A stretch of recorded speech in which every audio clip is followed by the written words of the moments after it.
me because I want to just absorb a further development. I believe Rahul Gandhi, who's been in Srinagar, has just spoken. It will be interesting to hear what he says. So let's listen in. Tragedy, and I came here to get a sense of what is going on and to help.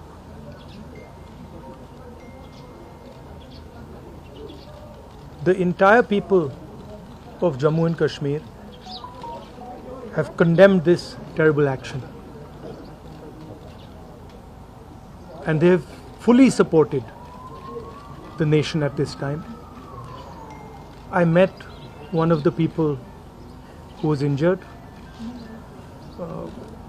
I, of course, couldn't meet other family members and other people because the injured people have gone back. My love and affection to everybody who has lost family members. And I want everybody to know that the whole nation is standing together as one. We had a meeting yesterday with the government, and the united opposition condemned this action and said that we are there to support whatever action the government wants to take. The idea behind what has happened is to divide society, is to make brother fight brother.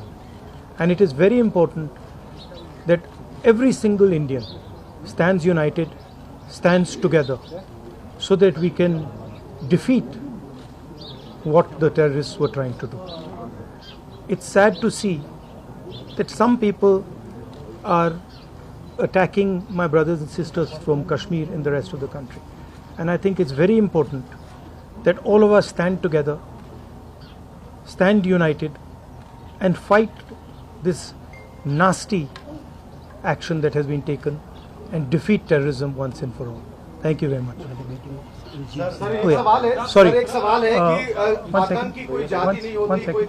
One second. I came here. I mentioned that I met one of the people who was injured. I also met Chief Minister and LG, and they briefed me about what had happened. And I assured both of them that myself and our party is going to support fully. Thank you very much.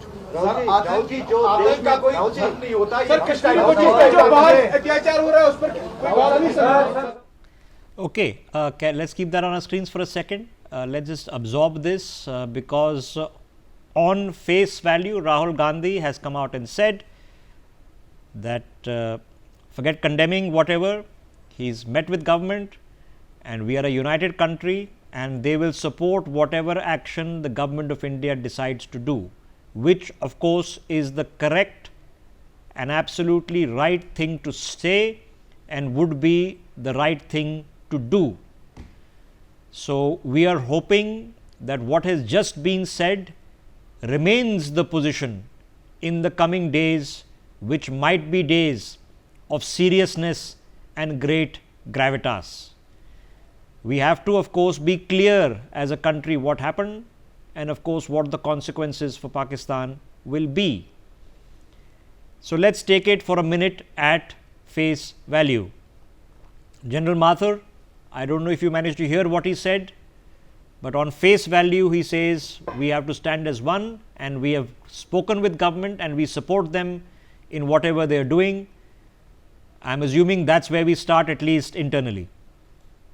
Rishabh, I think it's a great statement, and it's a true measure of a kind of statesmanship that India needs as of now. As you said very rightly, hope it stays the way it is as of now. Two, it goes down to the junior leadership of the party.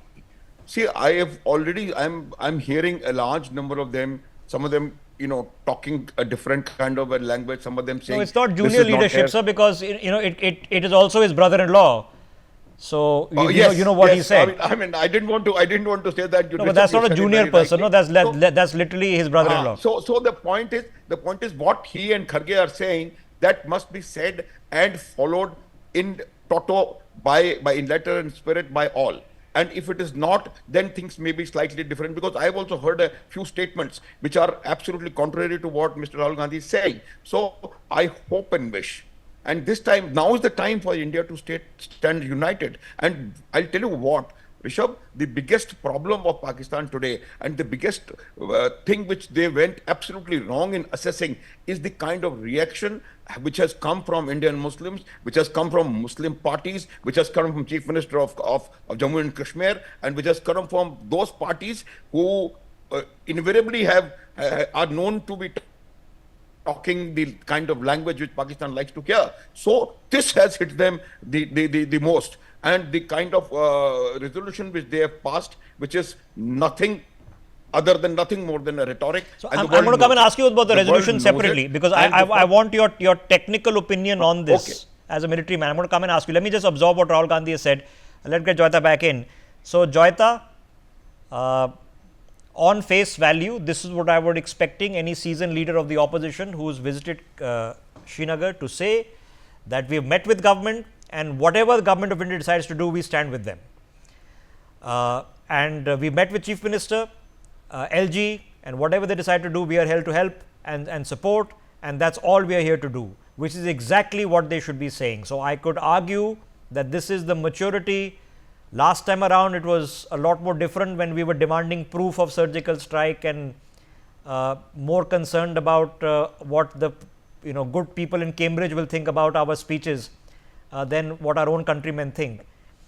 So do you think this is what's going to happen, that the Congress has turned a new leaf, they've understood that this is a serious thing and we have to stand as one? Do you suspect that this lasts? I'm sorry, Rishabh, I do not. I don't think Congress has changed a new leaf, because you see, for every political party and for any and every political party, it is ultimately politics that matters. So while whatever Rahul Gandhi said was actually, I would say, the way political leaders should be speaking when it comes to the country's interests and all, but given Congress history and given Mr. Rahul Gandhi's own history, particularly what we have been witnessing in the near past, even for the last over a decade now, actually. So I am a little skeptical. I mean, it will be wonderful if he continues in this vein throughout, because in this case, by any chance, if this thing drags out, if the government is also seen not to be taking any action, maybe in the next maybe 2 weeks, 1 month or something like that, I am certain this same opposition will turn around and start attacking the government. Okay, but is this fundamentally different? Because of course it is opposition's job, okay, because if an attack has happened, it is a failure at some level, okay. Of course it's an intelligence failure, of course it's a security failure. If we took 30 minutes, 1 hour to get security forces there because 100 kilometers from the LOC, nobody suspected, or if a tourist site opened, as we are being told, without intelligence permission, it opened, right? It was publicly open. So it's perfectly reasonable for the opposition to say that, listen, something has gone wrong, but we support whatever action comes our way. Is it also incumbent then, Joyita, on the opposition to hold very verbosely Pakistan accountable, or is it perfectly okay for Rahul Gandhi to make a statement and not mention Pakistan at all and leave that to government? Well, the thing is that, you see, they will have to mention Pakistan. How can you not mention Pakistan? But that is the whole problem. I don't think a hint of politics comes in the minute it is said that, my Kashmiri brothers and sisters and all. I mean, given that there is a real surge of anger on the ground in India, all over the rest of India, and against, I would say, there is a huge call going on, and this is not, media may not be even talking about much of it, but you should see the WhatsApp groups. There is a strong push towards boycott Kashmir. Now, whether that is right or wrong, we do not know. But so he actually talked about that. So which is okay for his Kashmiri voters and all. And given that Congress has some presence in the valley, that is good. But yeah, it should have been, I would say, when he made that statement, he should have been more vocal, criticized Pakistan, attacked Pakistan, because you see, that is something I think a little bit lacking right now. For more such videos, subscribe to the Newsx YouTube channel, hit the bell icon.